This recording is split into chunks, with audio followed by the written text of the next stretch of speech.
Good afternoon and welcome to our program today. My name is Dean Reuter. I'm Director of the Practice Groups at the Federalist Society, and I'm very pleased to welcome you here today to our program on a discussion of possibility of amending or changing the Federal Rules of Civil Procedure. My job is a quick one. That's to introduce our moderator and then take a step back out of the way. Judge Merrick Garland is a graduate of Harvard College and Harvard Law School in 1987, after which he's done a great variety of things. He served in the D.C. U.S. Attorney's Office. He's held several senior positions at the Department of Justice. He has been in private practice at the firm of Arnold and Porter, after having clerked for Judge Friendly first and then Justice Brennan on the U.S. Supreme Court. And then he spent the past 12 or 13 years or so on the D.C. Circuit. So, Judge, you're a younger, I don't know how you squeeze that all into your career, but in any event, keep a job. You are a repeat moderator for Federal Society events, and we very much appreciate your presence. Let me thank you in advance and welcome you here today. Thank you.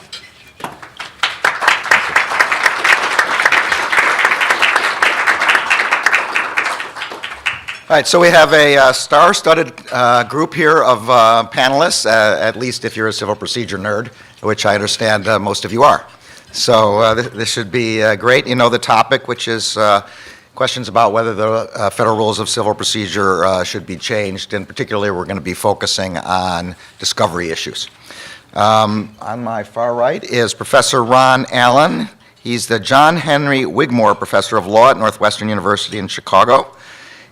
His fields are evidence, procedure, and constitutional law. Next to him is Professor Marty Reddish.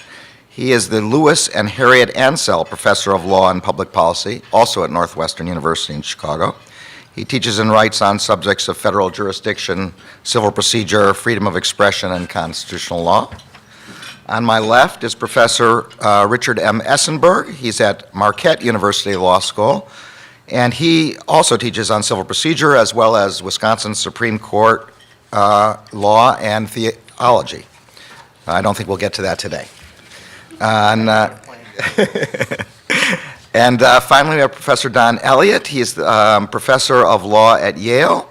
His subject areas are environmental law, toxic chemicals, torts, administrative law, con law, complex civil litigation, food and drug law, and science and law and the genome. We're not going to do any genoming today either. I'm a generalist. He's a generalist. All right, what our format's going to be about 10 minutes for each of the panelists to make a presentation. They've all actually done papers from which these presentations will be drawn. Then, following that time, I will try to draw them out into some discussion, and if I'm really lucky, get them to disagree with each other. If that fails, well, even if that doesn't fail, we will get to questions from you folks no later than 1:30 and possibly before that. So we'll start with Professor Allen.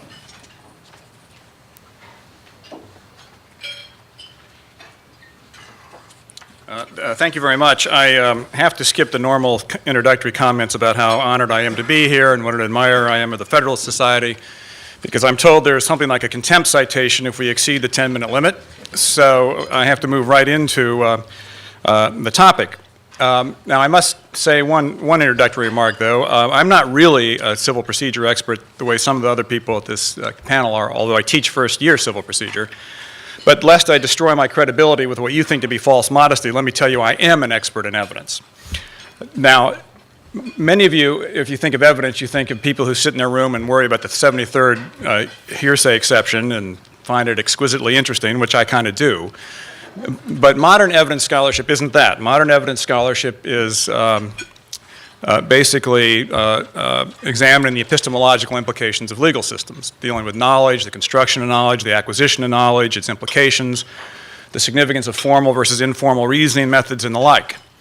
That's what brought me to this topic, in addition to having taught it in as I say, first-year civil procedure, of the federal rules generally and the pleading problem that's been so in the news lately, of Iqbal and Twombley. When I read these cases, Iqbal, Twombley, and actually a third one, Erickson, I saw something quite different from what the standard civil proceduralist critique of these cases seemed to be. And I want to explain what I saw. I think the cases are perfectly sensible cases. But the reason they are involves some conceptual issues that need to be sorted out to see, I think, what they actually are doing. And so I'm going to go through a series of things, the distinction between primary behavior and litigation behavior, and then the significance of errors, costs, and rules, all in the last 7 minutes.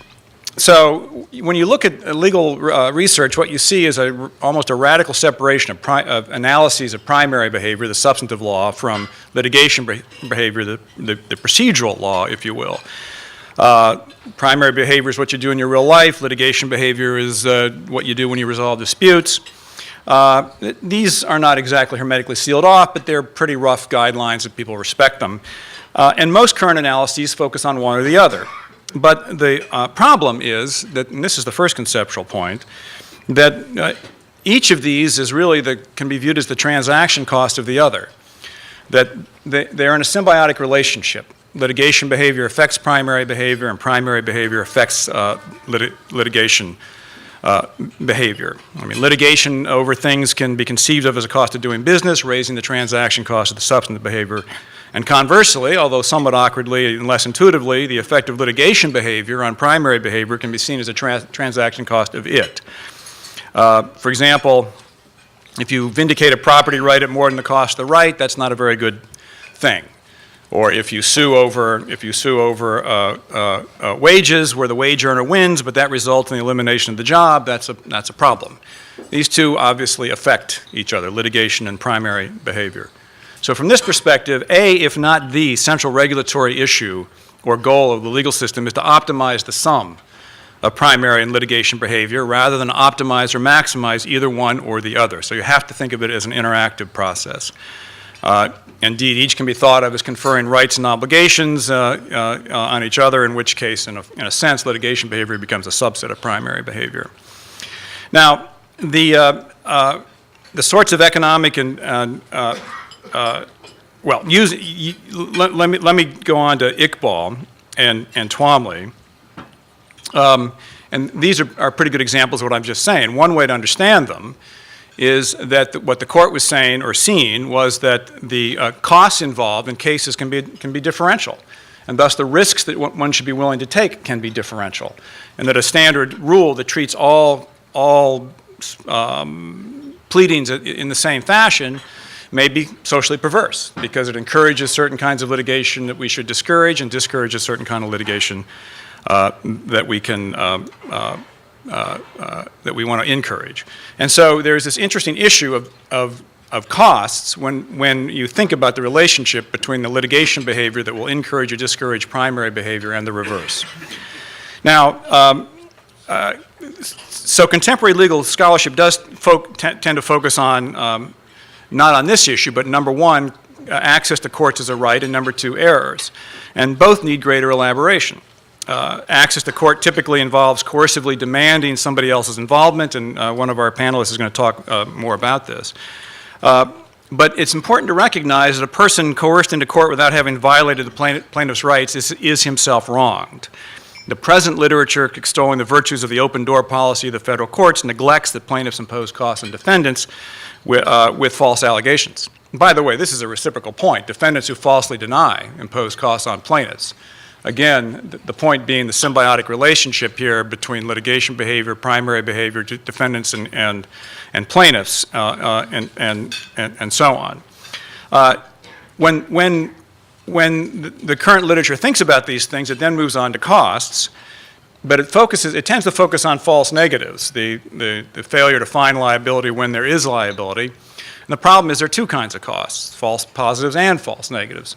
But more importantly, and this is almost completely absent from anything except this more actually sophisticated evidence scholarship that's focused on this for other reasons, there are two kinds of correct decisions for plaintiffs, correct decisions for defendants. So the optimization problem is not one of either one kind of cost or two kind of cost, but it's a four-box matrix. And what you're trying to do is optimize all of these decisions. So when you look at it this way, the optimal procedural context of litigation involves a very complex optimization problem involving these four different kinds of decisions. Now, when the current literature thinks about these things, what does it think about? It thinks about regulating them by reference to a rule. Well, what does it mean by a rule? Well, what it means by a rule are sets of necessary and sufficient conditions. And this is what you mean by a rule. And this is what the federal rules of procedure look like. And this is what the argument in Iqbal and Twombley has been over, for example. What is the meaning of Rule 8 or Rule 12 or whatever? Now, conventional rules of this sort have a lot of benefits, and don't make any mistake about it. I mean, they maintain control in the proper forum. Whoever is authorized to write the rule gets to make the decision. Clarity often promotes utility. They reduce transaction costs by short-circuiting complex cognitive efforts. You just apply the rule. Now, this is the next important conceptual point. All these things are true, but where rules work is in static environments. So the rules of chess work just fine.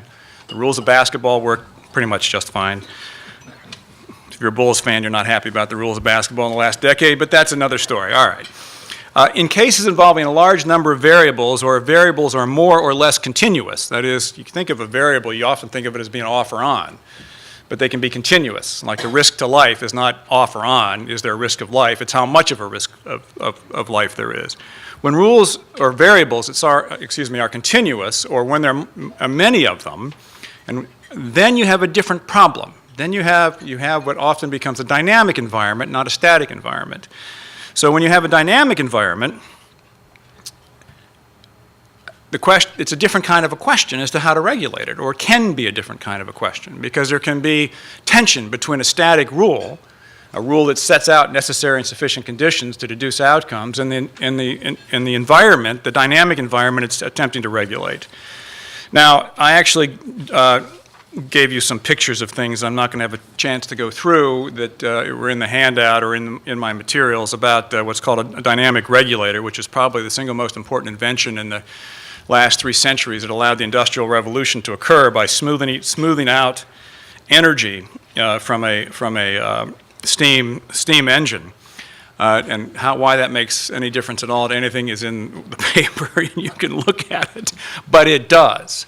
And the interesting point here is that you could think of this problem as a problem involving a static rule where you do computations and deductions. That wouldn't work. So you have to come up with something else. And what the engineers came up with was this thing called a dynamic regulator. Now here's my point. Much of life looks like the complexity of trying to smooth out energy in a steam generator. It's dynamic, it's bubbling, it has all kinds of variables.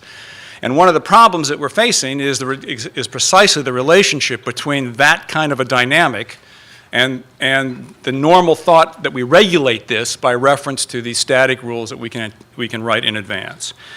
Now, how am I doing? I have 1 more minute? 1 more minute. 1 more minute. Now, the one way that this is often thought of is, well, as a first cut, let's make people bear the true cost of their behavior. That gives them the incentives to invest in issues, whatever the issues are, the appropriate incentives to do that.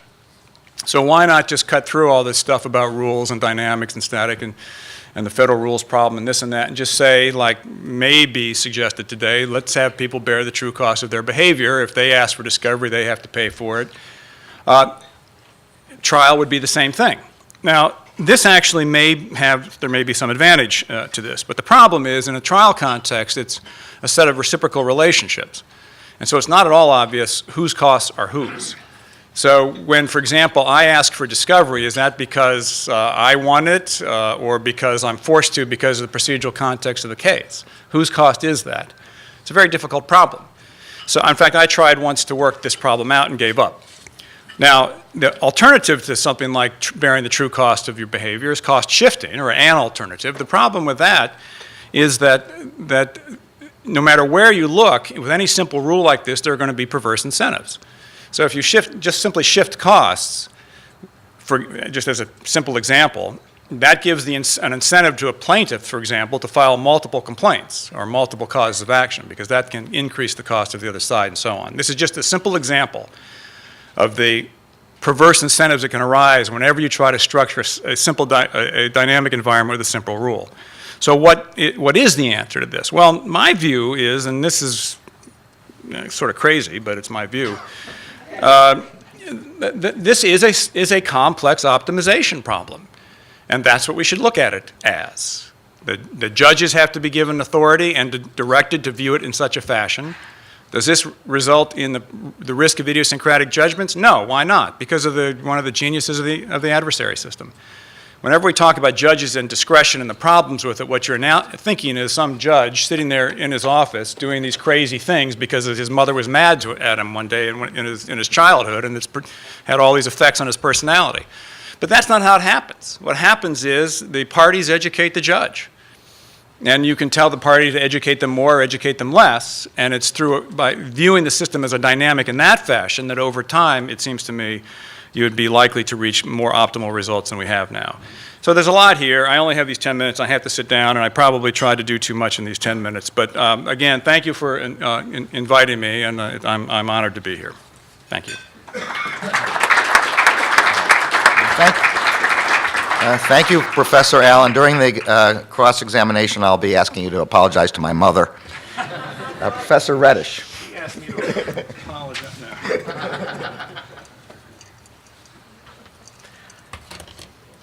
I think it's safe to say that if we took a poll of most first-year law students, they would say that the Federal Rules of Civil Procedure are the dullest thing this side of the Uniform Commercial Code.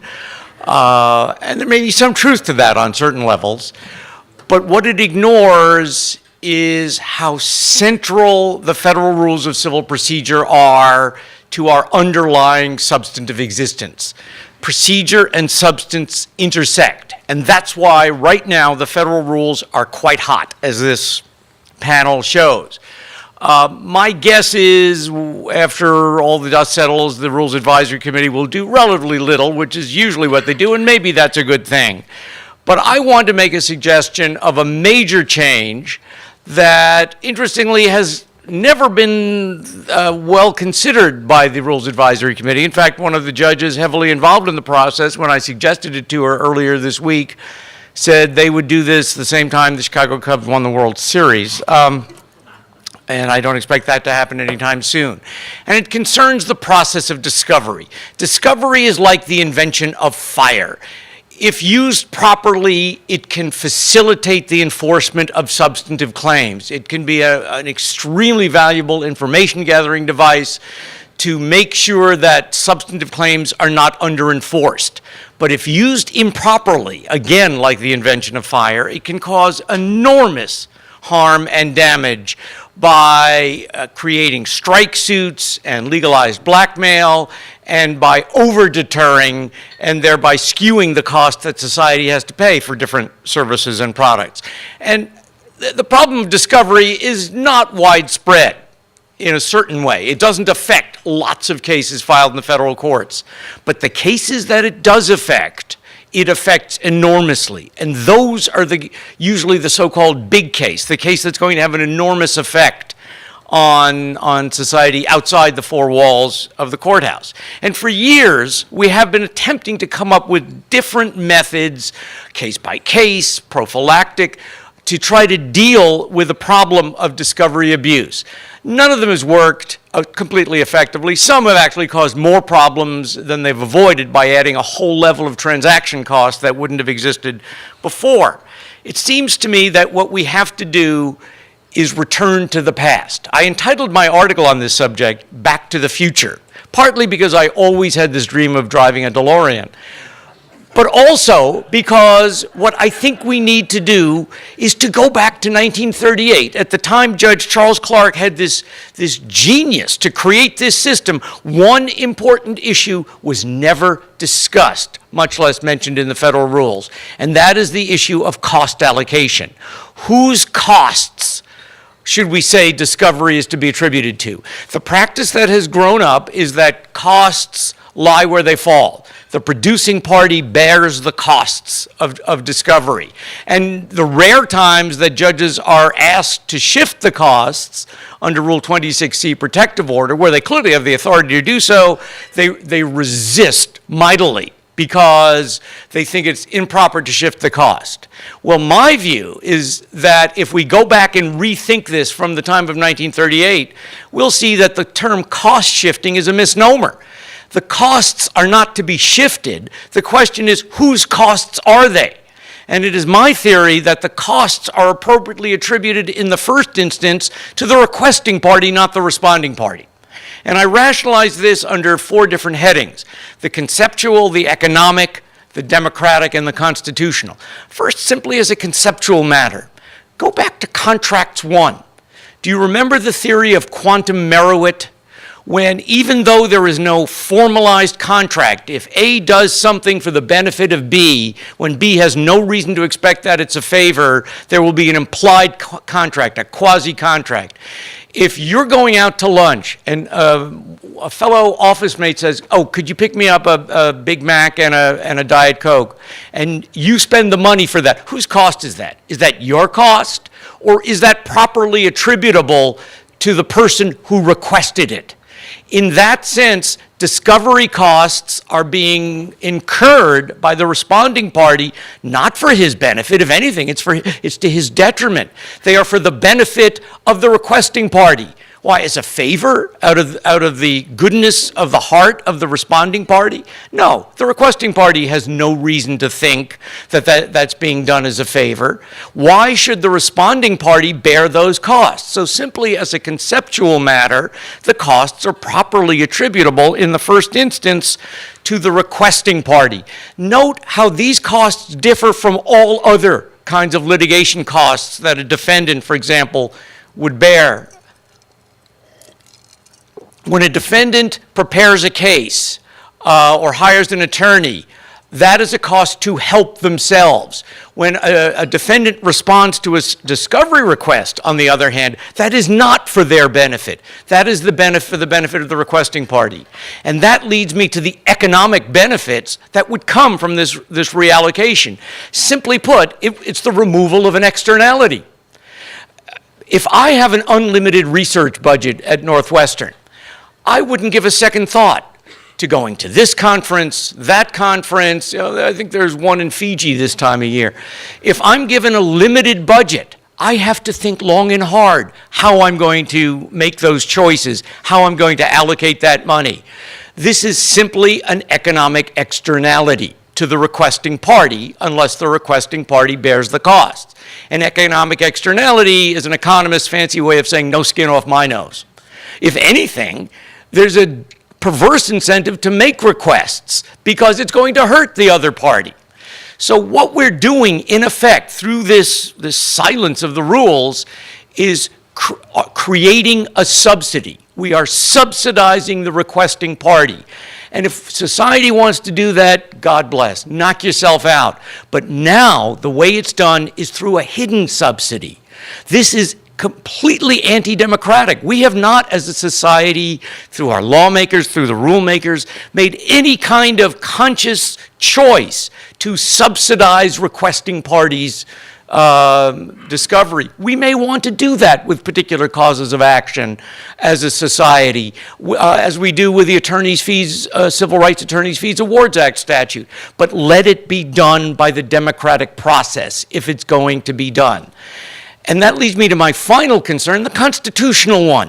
And I don't feel I need to find the whole current practice unconstitutional to argue for its changing, but there are some serious constitutional problems.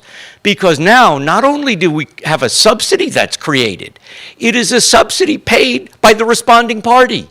Why does that make the slightest sense? Maybe society as a whole could distribute the costs and subsidize, but without any kind of adjudication against a defendant, with simply the unilateral filing of a complaint by a private party, an interested private party, we have already triggered the obligation to pay discovery costs.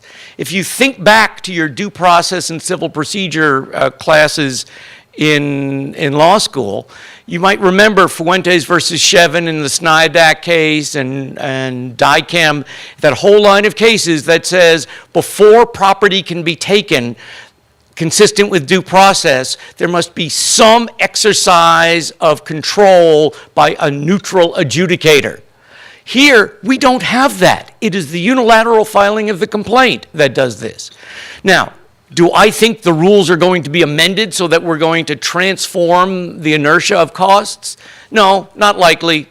It's what I do as an academic. I overrule the courts and the rule makers every day of the week. The downside is that nobody listens to me. But what I hope I can do now is start a debate. Nobody since 1938 has debated this issue. And while I don't expect the rules to actually be altered officially, perhaps I can get some judges to recognize that what they call shifting costs, I think improperly, is not such a bad thing. How do we measure those costs? That is not going to be easy, I recognize. But magistrate judges can do the same thing insurance companies, health insurance companies do about medical costs. And if the costs are too high, they don't have to award the entire cost. And that will create a disincentive to increase costs. So all I'm trying to do is start a debate, and I'm appreciative that the Federalist Society gave me that chance today. Thank you.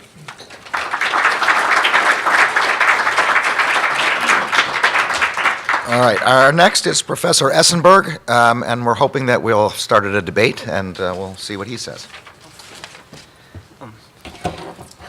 You know, I had a practical lesson in the propagation of electronic information related to coming to this conference. At Marquette University Law School, we keep a faculty blog, and you know, we post on what we have going on, what we're up to, what we're doing. We think of them as toot-toot posts for our colleagues. And I put up a post that I was coming here to talk, and I understand what Professor Reddish says about the rules of civil procedure. They're pretty boring, and so I wanted to make it interesting. And I said, I've never been to the National Press Club, but I've been, listening to public radio for years about all these events, which I am informed in dulcet tones come to me from the National Press Club. And I said, well, I don't think they'll ever let me join, but at least I'll get to see what it's like. And within several hours, I got a phone call from someone at the National Press Club informing me that, well, we have a non-resident membership. It's quite inexpensive, and why don't you get back to me?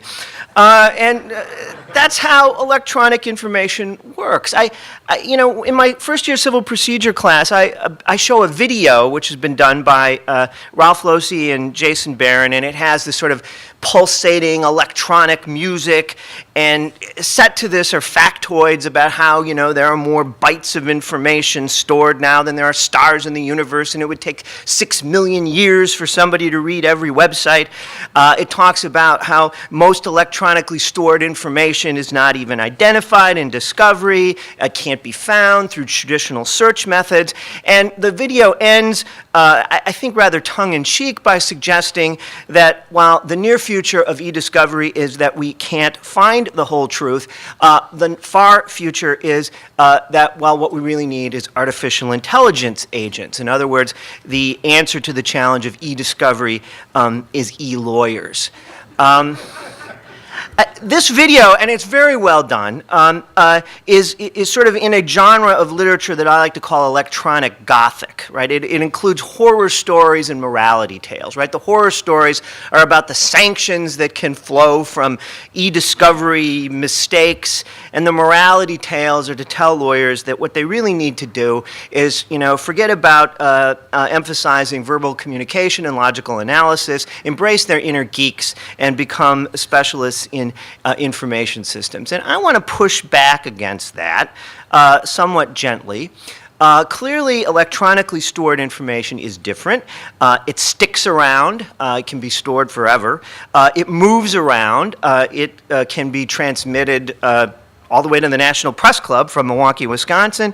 It can be modified relatively easy. Even when it's deleted, it's not really gone. And mostly, though, that there's so much more of it. I do some political writing back home in Wisconsin, and we have there's an author who writes frequently for The Progressive out of Madison, and we always joke that he has no unpublished thought. And it seems to me that, part of the digital revolution is that we have no unrecorded thoughts, and that there are a lot of things that exist now that are committed to writing that wouldn't have existed in the past. This results can result in discovery in unsustainable costs and impossible burdens. I recently read a commentator who said offhand, well, $3 million in 5 months in e-discovery cost is not unusual, and to some extent, he's right, it's not. And we tend to deal with this, I think still today, with the traditional tools of judicial management, right? We require the parties to confer, to meet and confer. We balance the value of the information, taking into account what is at stake in the litigation against the costs and burdens. We use 7-part tests to determine whether costs can be shifted. We tend to maximize judicial discretion, and what guidance we do provide points to all pertinent factors in an effort to include all the fireside equities. No consideration is excluded, no result is mandated. And my impression in sort of reviewing the literature and the rules is to be struck sort of by the unbearable lightness of all of this. It provides little guidance. And I understand that this is a perennial debate in the law. We say that fairness requires broad rules, predictability requires specific ones. Most legal rules we know are at least to some extent underdetermined. But the problem here is that we have a system, discovery, that really needs to be managed by parties who are also adversaries. They don't share the same view of the controversy, they don't share the same goals, and they even don't often share the same incentives. In a case in which both parties have lots of electronically stored information, who are in a sense equally exposed to the cost of discovery, there are some natural incentives to discipline because we know that whatever we ask for, we're going to be asked for in return. But that's not true in cases of asymmetrical information, such as class actions, where it is one side that generally does all the requesting. And this creates, I think, this has substantive impacts, right? Because the ability to assert a claim is an asset. And the more expensive it is to make that claim go away, the more that asset is worth. And as Professor Reddish points out, that leads to the problem of strike suits. I think there's a way out. I came to legal academia after a long career in practice as general counsel of a manufacturing firm in Milwaukee, Wisconsin. And in that latter capacity in particular, I always used to say that we ought to be really reluctant to ever do anything because of the fear of litigation. The electronic revolution, I think, is clearly irresistible, but it faces an immovable limitation on its use. We as human beings can only attend to so much. And so in the real world, you know, the stuff where, you know, the world where the stuff that lawyers argue about actually happens, people have to make choices about what to retain, where to keep it, and how to get at it. They will make these decisions and decide and design corresponding record management systems to ensure that the most important information, that is what they really need to design and sell products, to protect intellectual property, to hire and manage employees, is somehow accessible. In designing these systems, no one really knows before the existence of a dispute whether they will be helped by more or less information. And so I think that it's reasonable to presume that the systems tend to be designed in order to retain the most relevant information.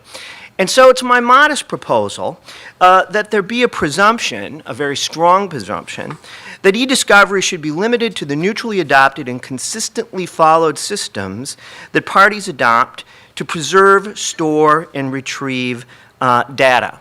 And my point is, I think it's at least a slight paradigm shift. My point is not so much that to regularly seek more information would be beyond some undefined pale of burden, cost, or disproportion, but that information outside of these systems is almost certain to be significantly more expensive to obtain and significantly less likely to yield relevant information.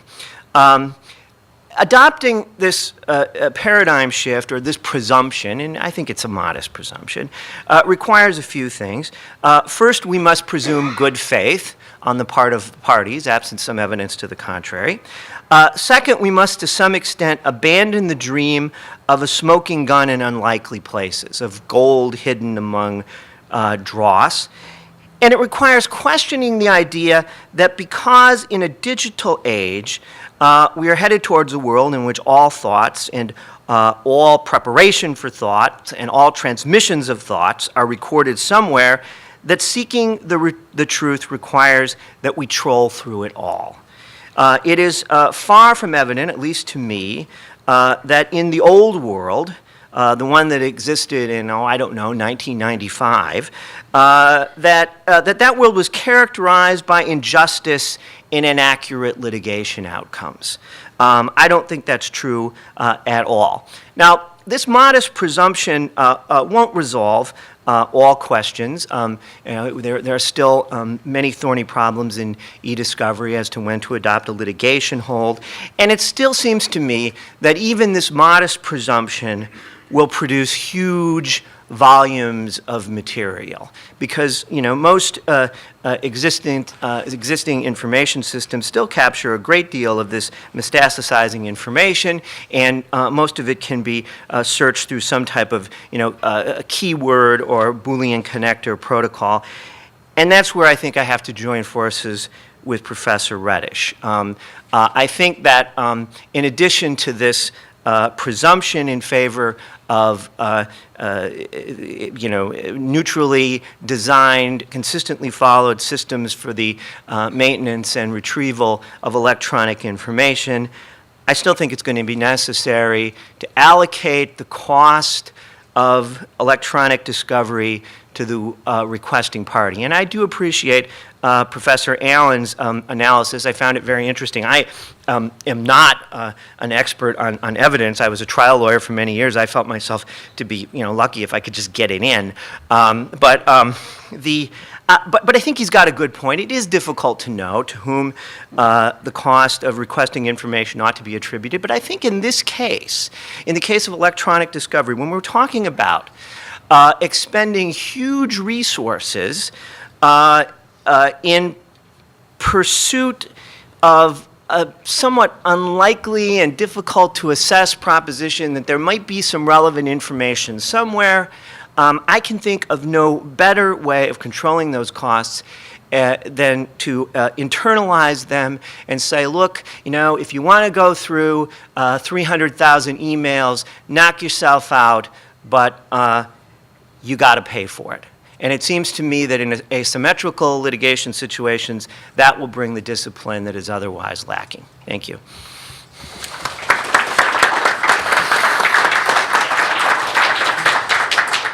All right, and our last presenter is Professor Elliott.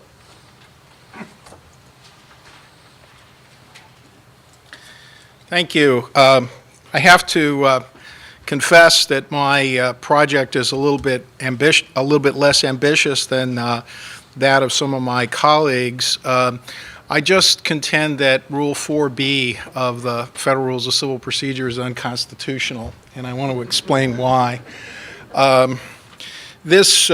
Actually, I'm very sympathetic to Marty Reddish's arguments about cost externalization and the oversupply of litigation. But I am focusing on a rather narrower area. I argue in my paper that in a particular subset of cases, what I call the reasonable but speculative cases, where the plaintiff does not yet have the facts or law to support his or her position, that we ought to allow discovery under Rule 27, which is discretionary, in order to see if people can develop the evidence to comply with Iqbal and Twombley, but that we ought to have a strong mandatory rule that cost would be borne by the plaintiff's lawyer who is trying to develop the facts and law that would be speculative. So I agree with Marty about not subsidizing. I think that is a particular narrow area in which Ron Allen's concern about identifying whose cost it is a lot more tractable. If you start out from the proposition that this is a case in which the plaintiff's lawyer doesn't have the facts or law to support him or her, then I think it becomes pretty self-evident who ought to bear those costs. But in order to do that, you have to sort those cases out. Now, what we do presently is we delegate without any review whatsoever the right to bring a case about anything against anyone. And I disagree a little bit with Marty, it's not the filing of the complaint, it's the provision in Rule 4B that the clerk's office must issue a summons whenever someone fills in their name, their address, and the name of the person they want to sue. That's what Rule 4B says, that the clerk's office must issue a court order ordering the defendant to appear and respond if those three pieces of information are filled in on a government form. I argue that that's unconstitutional for three reasons. It's an unreasonable seizure under the Fourth Amendment. It's a deprivation of property. Marty said a taking, but I actually think he meant a deprivation. There are two separate provisions of the Fifth Amendment. It's a deprivation of property without due process under cases like Fuentes versus Shevin, but particularly a 1991 decision called Connecticut versus Dorr, which I'll talk more about if I get a chance. But the clearest argument of all is that it's a delegation of governmental power to a private party without proper standards. It's a delegation of the government power to someone to court to answer charges without any standards and without any government review. Now, being conscious of the fact that I was going to be speaking here at the Federalist Society, I figured I'd better do a little bit of work on the original understanding, the original intent of the Due Process Clause on this matter. So I have a little bit in the paper that show that originally the Writ of Summons was a discretionary order issued by the king, and that in 1285, Parliament passed a statute reserving unto itself the ability to create new causes of action. So that contrasts very sharply with the a current practice in which we explicitly delegate to plaintiffs' lawyers the right to summon people to answer new charges without any review at all. And then I jumped to 1909 with an article, and some of you who read it quite closely might have noticed that I skipped over 600 years in between. I've been doing a little bit more work on that, and I discovered that in the original Judiciary Act of 1792, Congress did in fact provide for what it called the testing and sealing of writs. So all writs, including the writ of summons, actually had to be signed and issued by a judge at the time of the founding, and they called this the testing process. At some point in the 19th century, and I don't know exactly when, but I'll figure it out, that process went from the judge to the clerk of court. And then throughout the 19th century, it became more and more formalistic and less substantive by virtue of the fact of the people that were doing it. And then in 1938, in the Federal Rules of Civil Procedure, this was quietly abolished. If you look at the advisory committee note for the original Rule 4, it states specifically that this particular provision is being superseded. And then in the 1998 codification of U.S. Code, they actually took the language from the original Judiciary Act out of the federal code based on the fact that it had been superseded by the 1938 rules. So I think both from the standpoint of history, but also from the standpoint of constitutional law, and I'm quite willing to talk about the constitutional law principles, it's quite clear that Rule 4B, and this delegation of the authority to summon people to court through a court order to private parties, and not just private parties, but private parties who have a very substantial stake in the financially in the outcome, that this is probably unconstitutional. But I don't want to divert the conversation too much into the constitutional legalisms, although I think the argument is correct. I think what's really important about the constitutional and historical arguments is that they embed the current controversies about Iqbal and Twombley in a conversation about what our traditions are. And what our traditions are and what the principles of fairness are make it absolutely incorrect, in my view, for the power of the state to be used to summon someone to spend a substantial amount of money in court without any preliminary review by the state for reasonableness.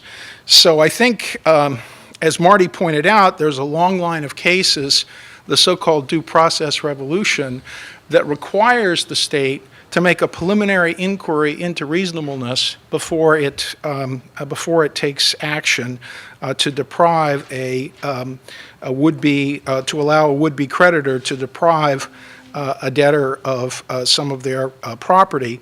We should do the same thing under the summons process. In fact, we do that in almost every other area of law. The criminal rules also provide for a summons to appear for trial, but that's based on a preliminary determination by the judge of probable cause. The IRS subpoena to appear to an IRS audit, similarly, preliminary determination by the judge. Enforcement of administrative subpoenas, same thing, preliminary determination of reasonableness. Number of other systems around the world, the German system, for example, before a writ of summons is issued, there is a preliminary determination by the court as to whether or not it is sufficiently reasonable to require the defendant to spend substantial resources to answer. We also do the same thing now by statute in all informa pauperis cases. Under 28 U.S.C. 1915E, it is a routine process that if somebody is poor and asked to file a case informa pauperis, that case will be reviewed by the clerk's office and then sent to a judge who takes a look to see whether or not it is frivolous or fails to state a claim for relief. And if it is, it will be dismissed sua sponte before service of process. There's a 1989 Supreme Court case called Nitschke versus Williams that explains this process, and it justifies it on the grounds that people who aren't poor will be deterred from filing meritless cases by the threat that costs will be imposed against them. But since people who are filing informa pauperis don't have that threat, that it is okay for Congress to provide for a preliminary review in informa pauperis cases, but not in other cases with people who are paying customers. I think that's incorrect. I think we harmonized in the wrong direction, and that the same process of a preliminary review that we routinely do in informa pauperis cases should also be done for people who are rich enough to pay. I think what this makes clear, though, is that the idea of so-called cost shifting, and I agree with Marty that term is illiterate, is really related to whether or not the state has to do a preliminary screening. The logic of my current article is that since judges are allergic to ever imposing costs on those who wrongfully bring cases and almost never do so, therefore they have to do a preliminary screening to determine whether or not there is sufficient merit to allow the case to go forward. I would concede under the due process cases, almost finished? Okay. I would concede under the due process cases that if judges were routinely imposing the costs on unsuccessful litigants, that the due process issue might be a little bit different. Well, that's enough to tee up the argument.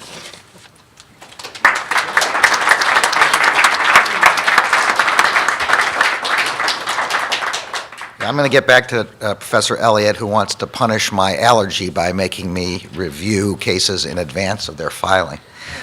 But before we get to that, I have sort of tried to listen to the four speakers to try to figure out whether there are lines on which I might be able to get them to disagree. And I think I've teased out maybe three possibilities, and we'll try and spend the next 10 minutes or so talking about those, and then we'll open up to questions. So I'm going to start out with Professor Essenberg, who Googled apparently the National Press Club to find out about the National Press Club, and that's certainly a method of EDiscovery. Similarly, I Googled Professor Essenberg, and I found the following from the Prof's blog, which is a blog on which he wrote in a description of Iqbal. Now, Iqbal, you'll remember, is the Supreme Court opinion with respect to pleading under Rule 12 and motions to dismiss, pleadings under Rule 8 and motions to dismiss under Rule 12, which required that a claim be stated, survive only if it's pleaded with sufficient facts to be plausible. So Professor Essenberg says the following: the obvious irony, of course, is that the Iqbal majority often calls for doctrine that has the value of clarity and predictability, but they have endorsed a pleading standard that is anything but the sort. Like Justice Stewart in pornography, I think I know a deficient complaint when I see it, but it's hard to say why.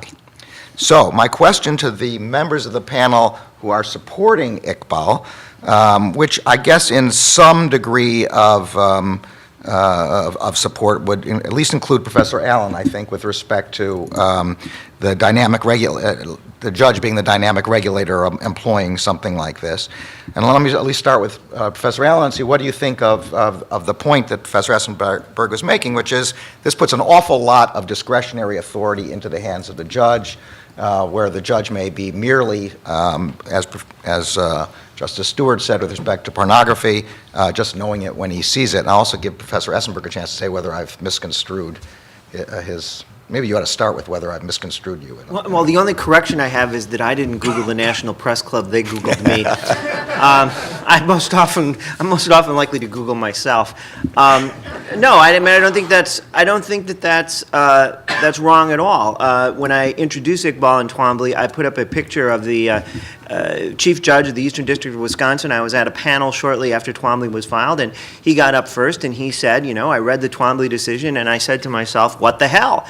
And I put up a picture of him with the words, what the hell?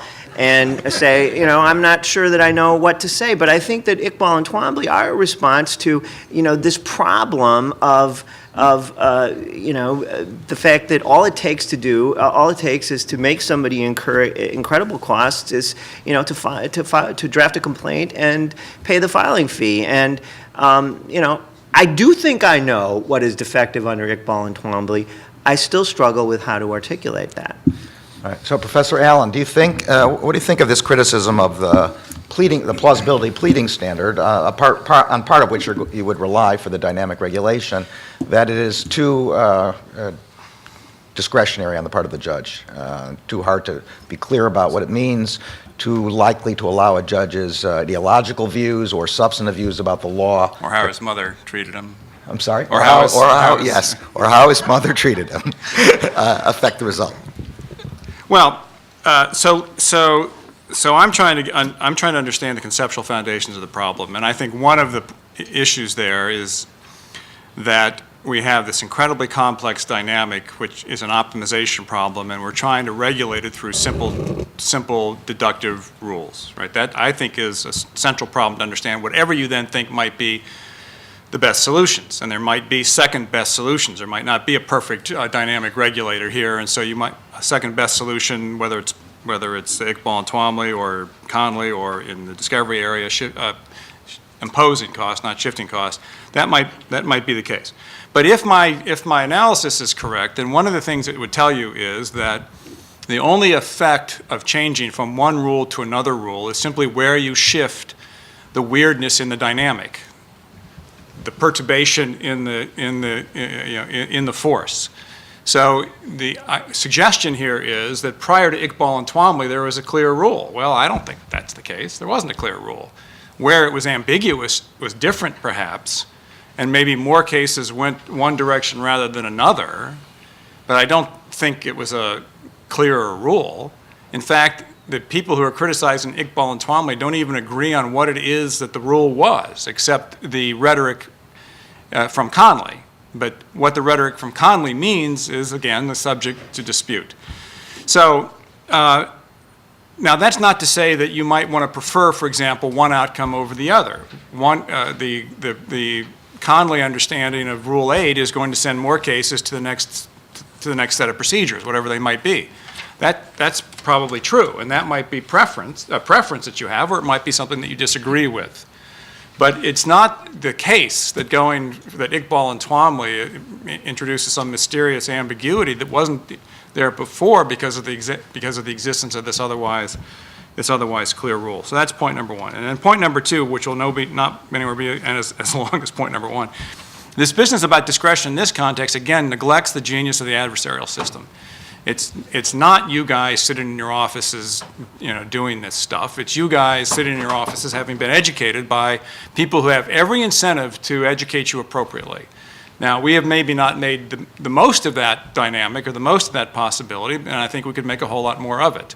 So if the issue, for example, in my way of thinking, is whether the system's values are optimized by permitting this case to go to the next stage, and that's exactly how I would articulate it, admitting, as I said at the podium, it seems a bit crazy, but when you think about it, I don't think it is.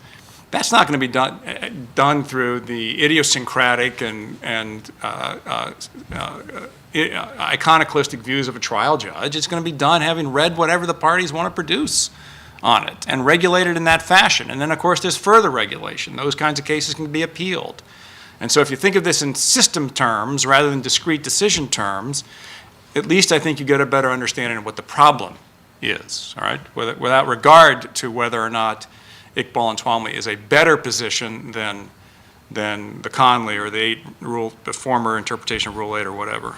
All right, I'm going to get to the cost shifting question in a minute, but yes, that's what I want. I'd like both Professor Reddish and Professor Ellie to comment on the pleading point, and then we'll shift to the cost shifting. Yeah, I agree with the aspiration in Iqbal and Twombley to not allow cases to be brought unless there's somewhat more behind them. But I think they've located the decision in the wrong place. I think pleadings are not well adapted to making the decision that Ron is talking about going to the next stage. And I spent a lot of time in the paper imagining how a different system might work. I think the function of pleadings has become to state legal theories so their legal sufficiency can be tested. And you can't have multiple functions to the same device without compromising. So what we need to do is we need to differentiate out a process which is a much more consultative and interactive process that will allow judges to decide whether or not this case should be allowed to impose costs on the other side. And if people know that that's going to happen, it will create incentives for them to change the kind of information that they bring to the court. I was thinking about this in mass torts cases. When we settle mass torts cases, we develop a little questionnaire in which we ask people things like, have they ever been diagnosed as being sick, and what's the nature of their use of the product? There's really no reason that if we had a screening process, either in the clerk's office in the first instance or with judges, that the same kind of forms couldn't develop to develop the underlying bona fides of someone's case. It's just that's not traditionally what we do in pleadings. That's right. First, a quick preliminary observation. The best thing about panels like this is it enables professors like Ron and me to refer to a judge of the D.C. Circuit as "you guys" without being held in contempt. And talk about our mothers, yeah. Which is seldom done in oral argument. Yeah. Probably an open question as to what that will lead. Yeah, usually we say things about their mothers under their breaths, under our breaths. But I will acknowledge that neither Twombley or Iqbal was artful drafting. In fact, after I read the Twombley decision, instinctively I wrote on the top of it, C-, see me after class. So you're not just criticizing my level of judges. No, you're going higher on this. Even higher. Not artful. But discounting for the problems in drafting, I think both Twombley and Iqbal were really onto something. And what they were onto is a guiding principle, as Ron said, much clearer, I think, than what we had before, though I think it's grasping what we've instinctively been doing, and it's what I call a smells fishy test. I consider it a pleading analogy to the evidentiary doctrine of res ipsa loquitur. If you don't have factual detail, then to state the conclusion of what happened to you has to give rise to the kind of concern that, well, that probably isn't going to happen unless something went wrong someplace. Let's take this to the next level. Whether you want to refer to it as a probable cause kind of standard, it's how we decide whether to shift the risk of the wrong guess. We do have limited information at the pleading stage, so we have to decide who are we willing to risk sticking it to? Which side are we willing to risk being wrong on? And when that smells fishy test is met, or what the Supreme Court called plausibility, I think they're one and the same, then we're willing to shift that risk of the wrong guess. This will not be a mechanically applied test. This will require some judicial discretion, but that's why we call them judges and pay them the big bucks. I was wondering. So, Can I just say one? Of course. So the only thing I would add to what Marty just said is it's not, I don't think it's just that it smells fishy. One of the real advances of these cases is that they put on the table that different kinds of cases have different kinds of costs. It's not just is the probability in Iqbal enough to get past some explicit threshold. Rather, that threshold is determined in part by what the costs of different outcomes are. That is a critically important addition. So, for example, you do not want the high officials, I don't, maybe somebody else in here does, but I don't want the high officials of the United States government subject to being subpoenaed and their depositions taken and disrupting the day-to-day affairs at the same a priori probability of liability that I would want to allow some tort case to proceed. That's a critically important point, and it's a critically important change. It's not just an a priori smells fishy test. That's a necessary but not a sufficient condition. It's also what are the different implications of choices different ways, the different kinds of errors, the different kinds of correct mistakes, and so on. Okay, I'm going to move to another related topic unless Professor Essenberg wants a chance to rebut or reply. I'm not sure what I would rebut. Okay, I think Iqbal and Twombley are more symptom than anything else. All right, so with a nice segue from the smells fishy test, my understanding of Professor Reddish's smells fishy test, though, is that notwithstanding the result of that test, you still want the costs of discovery to be resting on the requester. And I take it that that was also Professor Essenberg's view and Professor Elliott's view. I take it, though, that Professor... No? Okay, Explicitly not. All right, good. All right, then we Were got... you here? No, I'm just kidding. I was here during that part, but No, I'm going to talk about the 1792 Judiciary Act in a minute. Only for the reasonable but speculative cases. okay. So I think that that's a difference. Good, A all right. significant difference. And that's a difference that I thought Professor Allen had. So why don't you respond to that, then? Well, Why would you switch it when it passes some screen? And Professor Reddish, why would you not switch it regardless of the screen? Well, let's focus on what the sum screen is. Mm-hmm. The sum screen is a determination by the court that the case should go forward even though the plaintiff does not currently have either sufficient law or sufficient facts to support his claim. So that is like granting cert. That is making an explicit decision that this is a case that we want to subsidize. But I think in those circumstances, it isn't fair. This is where I agree with Marty.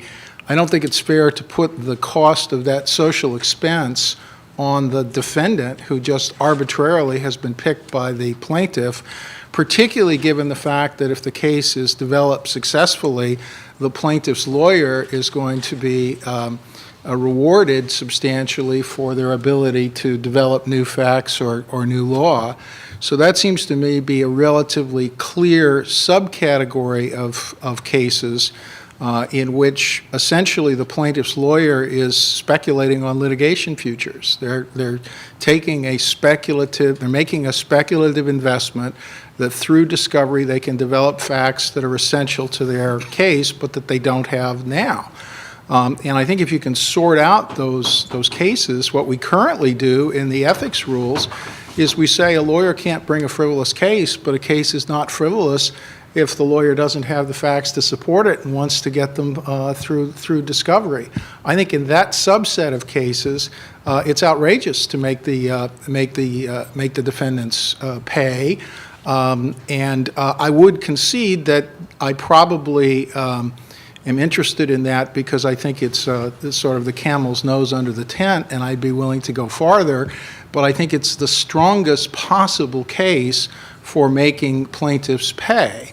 And that is where the court has determined, not the plaintiff's lawyer as we do it now, but where the court has determined that this is not a case that would meet Iqbal and Twombley now, but that we, as a discretionary matter, ought to give the plaintiff an opportunity to try to develop the support for it. In that limited set of circumstances, I think even judges who have grown up with the current system ought to be able to see why the cost should be borne by the person who's going to profit from it.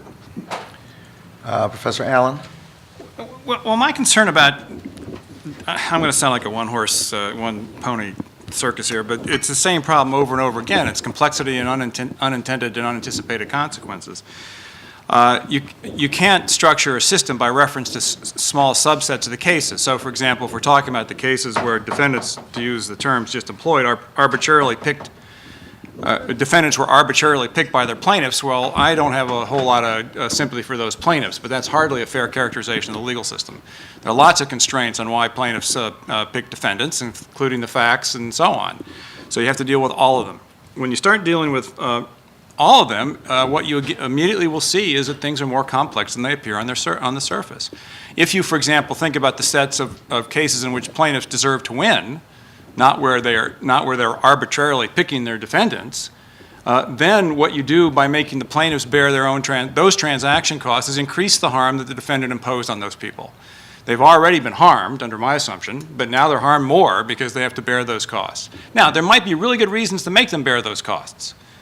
There might be. I mean, the economic incentives might be such that we would think that's a good thing to do, and that one of the costs of doing business in society is that you don't really get the return on the harm that was caused. You get it discounted by the transaction cost. That's fine.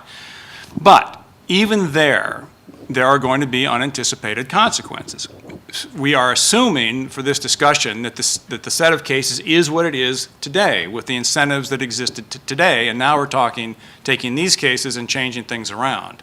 But if you change things around, you'll have a different set of cases. People will respond to those incentives. So, for example, what would I do if I knew that I was no longer going to have to bear the cost of, what would a plaintiff do if they knew the defendant was going to have to bear their costs of discovery? Well, one thing they could do, as I just said hurriedly in my remarks, is have multiple causes of action, a much more complicated complaint. Why? Because that will be a tactic that will increase the costs of the other side. What else could they do? Well, if the other side is going to bear the costs of the discovery they request, then reciprocally, I should try to make it as difficult as possible for them to get that information, as costly as possible. That's exactly what you would predict would happen. So the point here is not, again, to agree or disagree with any of the discrete proposals. It is to suggest a way of thinking about this problem. And the way it should be thought about is as a complex, here the one-trick pony, a complex optimization problem where you have to think through the consequences of any change that you might make. Like, what if I make this change, how will that affect people's incentives? What will they do? What will be good about it? What will be bad about it? And all of these straightforward suggestions to change a rule from X to Y, as I say, are making the assumption that the set of cases won't change, but they will. You know that. You're all lawyers. Can I just pick up on that very briefly? I agree with Ron's point, which is a basic concept in game theory, that if you change the incentives, you're going to change people's behavior. But I think that's the beginning of the analysis, not the end of the analysis. I think in a situation in which we delegate to plaintiffs' lawyers who have a stake in the outcome the opportunity to impose costs where the case is neither justified by the present facts nor alternatively by the present law, we will in fact change things, Ron. We'll get an oversupply of those cases, particularly in a situation where by filing a case, you impose costs on the other side, and therefore you have the strike suit, or as I prefer to call it, arbitrage problem. It's a classic arbitrage where one can create value by imposing costs on someone else, but with very little risk that those costs will ever be, quote, shifted back to them. It's exactly the kind of thing that we did in the recent subprime loan situation. I mean, as a matter of economics, where people get rewarded by how many times they do a transaction, regardless of how the transaction turns out, you're absolutely right, Ron. It will change the kinds of cases people file. Professor Reddish? Again, just a quick preliminary comment. Ron referred to my suggestion as a discrete proposal, and rarely have any of my proposals been referred to as discrete. So I want to thank him for that. But I stand by my position, but I want to add one element to the analysis. It's what I call the Paul Newman fallacy. If anybody remembers the movie The Verdict, where Paul Newman is this broken down plaintiff's lawyer who goes up against James Mason and fight David and Goliath, that's not the way it is today. We don't, especially the kind of case we're talking about where the discovery costs are going to be really significant. We don't have the Davids going up against the Goliaths. We have Goliath going up against the Goliath. The plaintiffs' firms, somehow the laws about barratry and champerty and maintenance have been ignored, and they fund litigation.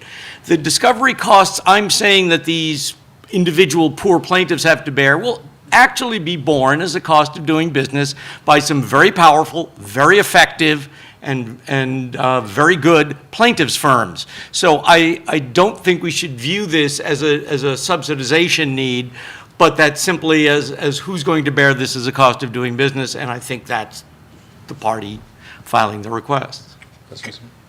My comments about cost allocation are sort of in the context of EDiscovery, where we have this avalanche of information that didn't exist anymore, which isn't quite like, I think of the scene in the movie, Bruce Almighty, where Jim Carrey is now receiving everybody's prayers and thoughts in email form.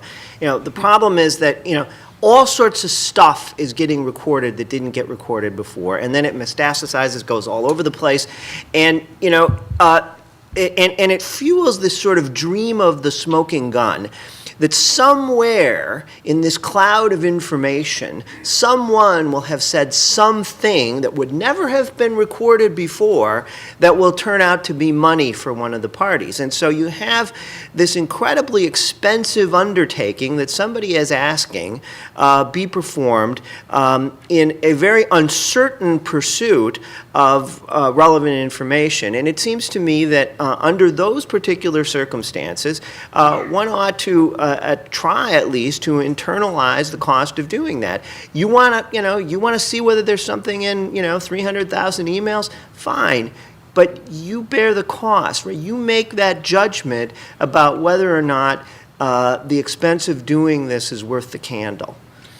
I just want to pick up on one point that Professor Reddish made, which in your original presentation you talked about this is for the big case. And now you're saying this is a case where it's one Goliath against another Goliath. And I think also at one point Professor Essenberg said this is issues for, I think you described it as the class action case. So we see an awful lot of cases in my court. They're all appeals. Very few of them actually, in terms of numbers, actually fit within those descriptions. Most of them are small individuals suing sometimes other small individuals, sometimes small individuals suing behemoths, whatever. Would you have a different rule in those circumstances, or would you still have the same discovery costs fall on the plaintiff, keeping in mind that in those circumstances, even if it could be regarded as relatively small discovery costs, it's enough to stop an individual plaintiff from being able to bring a suit at all? Yeah, no, I would have the rule apply across the board. My assumption, and it's an ex-ante categorical assumption, may not be empirically accurate in a lot of individual cases, is that anytime there's going to be really large discovery costs, there are going to be plaintiffs' law firms with great resources involved. So it's not that I wouldn't apply the rule. I'm just predicting that it wouldn't be as much of a problem for an individual plaintiff as it would be in the behemoth case. Can I comment on that? Please. I was thinking, listening to Professor Eschenbach, this problem of sorting through a huge volume of material and making cost-benefit decisions as to whether or not something is worth getting or not, I mean, that's not something that's unknown. I mean, the 1993, I think it was, amendments to Rule 26b-3 provided that judges have discretion to deny discovery based on a judgment as to whether the benefits are outweighed by the costs. There are basically two ways to make those decisions. You can either make them ad hoc through judicial discretion, which is what we currently do, or you can make them through a system of economic incentives so that people are self-regulating. So I'm in favor of the second approach, the economic incentive approach, as a first best solution. I wrote 2 articles in 1986 and 1989 in which I said that, and I thought that everything that could be said about procedure had been said, but nobody paid any attention or changed anything. My point is that there are essentially 2 ways to make those resource cost allocation decisions. One is either judicial discretion, or the other is a system of self-regulation through economic incentives. My point about Rule 4 is we don't use either. We don't use either, so it's completely unregulated. It's neither subject to judicial discretion, nor is it subject to economic incentives. So why is it completely out of control? Because there's no regulatory mechanism of either sort. And I think a lot of the debate wrongly goes into whether or not we use one or the other. I mean, I wrote an article in '89 about scientific evidence, and I argued, it's in Boston University Law Review, that we'd be better off to use an incentive-based approach as opposed to judicial screening. The Supreme Court disagreed and did judicial screening, which is much more typical. It's the type of approach that we use with regard to discovery. But my point, again, is with regard to the big incentive of whether or not somebody can be hailed into court and have all of the expenses of responding, we don't use either mechanism. All right, we have about 10 minutes or so for questions. It would be great if the first couple of people who ask questions are ones who are critical of some member of the panel. Or the judge. Judge is not answering questions, so it will do you no good. Thank you. I guess my question is directed to Professor Elliott, Jim Young, National Right to Work Legal Defense Foundation. I'd certainly like to meet the lawyer who's going to make the argument that Rule 4B is unconstitutional in court, and the judge who would have the courage to decide that in your favor. But my question is, you seem to completely discount the disincentives created by far-fetched claims and lawyers assessing them as far-fetched, and the effect of Rule 12b motions to winnow out unsupportable claims or failures to state a claim. Am I understanding your argument correct, or do you think those? Are you asserting that those disincentives have simply failed? Yeah, I think that would be the latter. Actually, I don't really, responding to your first comment, I think my arguments about Rule 4B are really directed more to the Rules Committee than they are to an individual judge. But I do think that much of the dialogue about Iqbal and Twombley just focuses on our history or the history of the rules and doesn't really embed it in the surrounding constitutional structure. So I think it's important to try to get that issue right.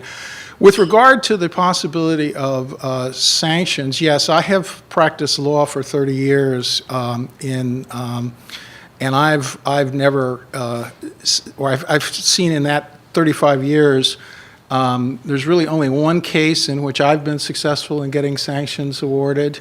It cost my clients $165,000, and we made 5 motions to dismiss, and the judge finally dismissed the case and then awarded $5,000 against the plaintiff in that case. I considered it a great victory. My clients weren't so sure.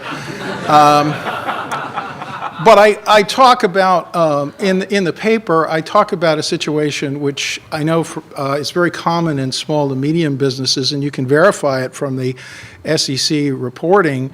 The largest volume of costs on small to medium-sized businesses is being named in cases in which their products are just not involved at all. And plaintiffs drop them at the eve of trial. And you can see that because the dismissals for no payment are approximately the same as the numbers of cases that are being settled. So there's a huge cost that is being imposed on society. This is not a theoretical or academic problem. There is a huge cost being imposed on society. Judges don't see it. We haven't made it apparent to them. And they almost never award costs in favor of someone who's wrongfully sued. That's my experience, and I would stand by it. So I think that it's interesting in this Connecticut versus Dorr case, which I mentioned, the Supreme Court, four members of the Supreme Court found it was a unanimous decision to find the Connecticut statute unconstitutional, even though it provided for a double damage remedy. And at least 4 justices said you have to post a bond and make reimbursement automatic. We don't come anywhere near that type of automatic approach where people are wrongfully sued. And they're wrongfully sued in cases in which very often it would be very easy for either the plaintiff's lawyer or the judge to determine that the company didn't even exist or it didn't make this kind of product. I mean, there are large numbers of people who get sued. Now, I grant you it's not in all kinds of cases, but I think you got to create a system of incentives in which there isn't a positive incentive for plaintiffs' lawyers to name people who aren't involved. And today, there is a very strong positive incentive because in a substantial number of cases, people will pay nuisance value because it's cheaper than the costs of defense. And while that's small, in each individual case, collectively it's huge. Collectively, the volume of cases or the amounts of money that are paid in defense and settlement costs in cases that would not pass a preliminary screen of the sort that I'm talking about is huge. Andrew Cochran, I'm a consultant in town on the plaintiff side of issues, and I run a website called the Seventh Amendment Advocate to talk about the rights enumerated in the Seventh Amendment to civil jury trials. I want to thank the Society for having this panel and the participants. As a real-world test, I want to introduce into the discussion, a letter written by the Alliance Defense Fund, the group of socially conservative Christian attorneys. They wrote to both judiciary committees earlier this year, and they said that Twombley's language injects layer upon layer of discretion and uncertainty into the initial evaluation of the case in contrast to the clear any facts Conley standard.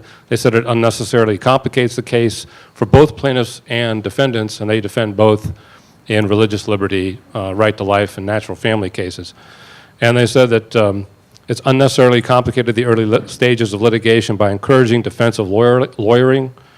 In some, we see the vagueness of the Twombley rule as adversely impacting the federal litigation process across the board, and think it's prudent that the federal recourse return to the Conley standard.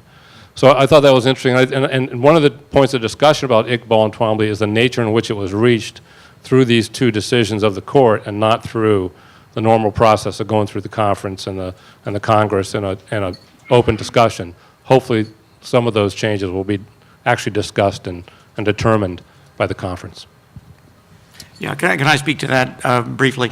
The Conley standard really isn't the Conley standard. If you want to separate holding from dictum, it was a dictum by Justice Black that really can't be followed literally. It sort of goes to the point Ron made about, well, what are those who are opposing the Twombley-Iqbal suggesting the standard should be? There really are 2 alternatives that I can imagine to the so-called plausibility standard. One is a pure fact pleading standard, the old code pleading standard. You have to put who, what, where, when, why. That's not what they did here. But the only alternative on the other side is you throw your glove on your field and you win the game. You make the most conclusory allegation that might have not the slightest support, and it's open sesame. You get to discovery. As Judge Posner once pointed out, no one has taken the no set of facts language by Justice Black seriously, and you didn't need it in Conley itself. Under the facts of Conley, it smelled to high heaven. It was clear that that was a case that needed to get to the discovery process. So it was just Justice Black being Justice Black, and I don't think anyone has ever taken it seriously, and if they did, it would be a complete disaster. If I may follow up, they said they litigate hundreds of civil rights cases, and they took Connolly seriously. They said before the Connolly rule was established, far too many lawsuits were dismissed on legal technicalities having little to do with the merits of the claim. The Connolly rule stopped that while still allowing courts to dismiss lawsuits based only in speculation or unsupported conclusions very early in the process. Now, they're a pro bono defense and plaintiff side, group that has no profit motive in pursuing, unnecessary litigation, and they said they applied Connolly, and they thought it worked just fine in their case. But I agree with them. It is Connolly. It's not the Connolly dictum, and I think those aren't the same thing. This on? In full disclosure here, because Al Cortese's heart's going to go pitter-pat when I talk, I'm John Vail, and I represent the plaintiff's bar before the Federal Rules Committee, and I represent people in the courts. And a couple of points here. You talked about alternatives for plaintiffs in cost. You have to remember, I think, go back to Judge Garland's observation about most cases are cases between people about things. What's a plaintiff's alternative? One of a plaintiff's alternatives, if you make it too hard to go to court, is say, I'll meet him in the alley and kneecap him. We have a civil justice system as an alternative to violence. The Supreme Court has said so. And you think about where it comes from. I go back, Marbury versus Madison. The Chief Justice says one of the first duties of any society is to provide remedies to people who are injured. It's a fundamental term of the social contract. So I observe on this for Professor Elliott, and then I'm going to come to a comment for Professor Essenberg, that you can view the risk of being sued as simply one of the burdens of citizenship. In the same way you view jury duty. We don't pay people very well for doing that either, but it's something that's necessary to make the civil justice system run. To come to Professor Essenberg on, and one other observation for Professor Elliott and Professor Reddish, I think you're both right. Iqbal and Twombley are not about pleading. I don't think anybody wants to go back to having long dissertations and pleadings on is this an ultimate fact or not. They're a proxy for a debate about imposing discovery costs. I think that you're both absolutely correct about that, and that debate will come on. Professor Essenberg talking about electronic discovery, and there will be a debate in the Federal Rules Committee now about ESI, about sanctions, and about preservation. And as a representative of the plaintiff's bar, I've signed off on having that debate. I think it should be had. I think also that the Rules Committee is a good forum for it. It's the institution I know in Washington that comes closest to your view of sixth grade civics in being open, rigorous, really a good forum for debate. But there's a lot of people, I think a big goal of the business community is to develop one safe harbor for what they have to do about keeping ESI. And I want to say a couple of things about how it's hard to rely on the Federal Rules Enabling Act process for that. 3% of cases get litigated in federal courts. The underlying duties of preservation are state common law duties. And you can't preempt them from a federal rule. You can, in certain ways, control their consequences for what happens with them in the federal courts. But if the goal is to have one rule to live by that will protect people from litigation everywhere, in this federated state, nation state that we live in which we live, that's a very dicey and difficult proposition. One, maybe should that be taken up in preemptive legislation by Congress? Another debate. But I think the debate that happens in the Rules Committee will inform that. So everybody who's interested in it should watch that very very closely. And another, I'd say practically, because you're involved in this, there's a big debate. One of the big debates is about what should trigger the duty to preserve information. And there's a lot of complaint about the trigger being vague, generalized, that, you know, if you think you're going to have a dispute, you have to start preserving information. And a lot of people complain about that. Let me suggest that that is a moot point that's not going to change, because everybody who's complaining about it to the Federal Rules Committee has in their insurance policies a contractual obligation to identify that exact same point to their insurance carriers. And I can't envision an insurance carrier in the world that's going to loosen up on that standard. Could I just are my respond comments. briefly to a point you made a couple of paragraphs back?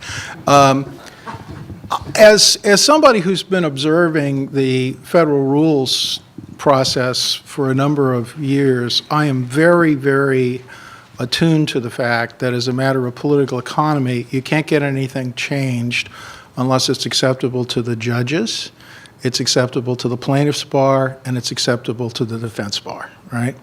So my proposal, which I evidently didn't explain clearly enough, is something that actually I don't regard as being anti-plaintiff at all. It focuses on a narrow set of cases that by definition you could not bring under current law.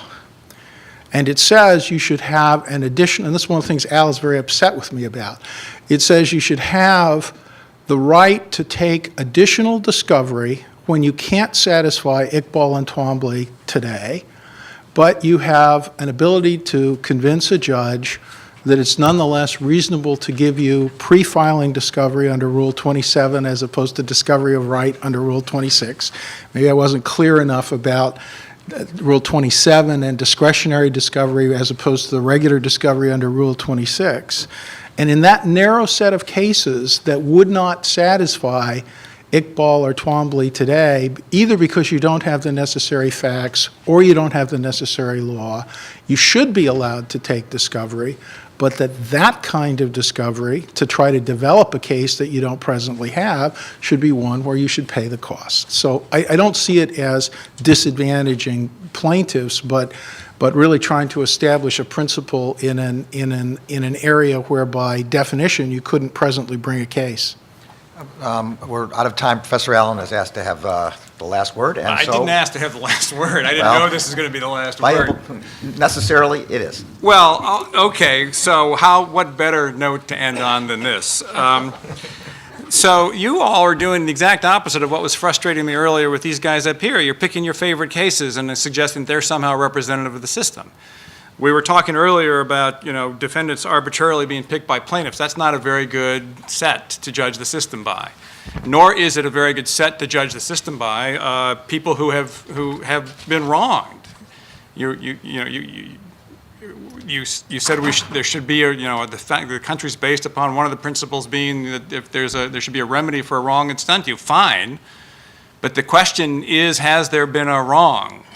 That's the question for the system, not should we discriminate against categories of people who have been wrong. I don't think the duty of citizenship extends to being wrongfully sued. Maybe it extends to being sued if you've done something, but not being wrongfully sued.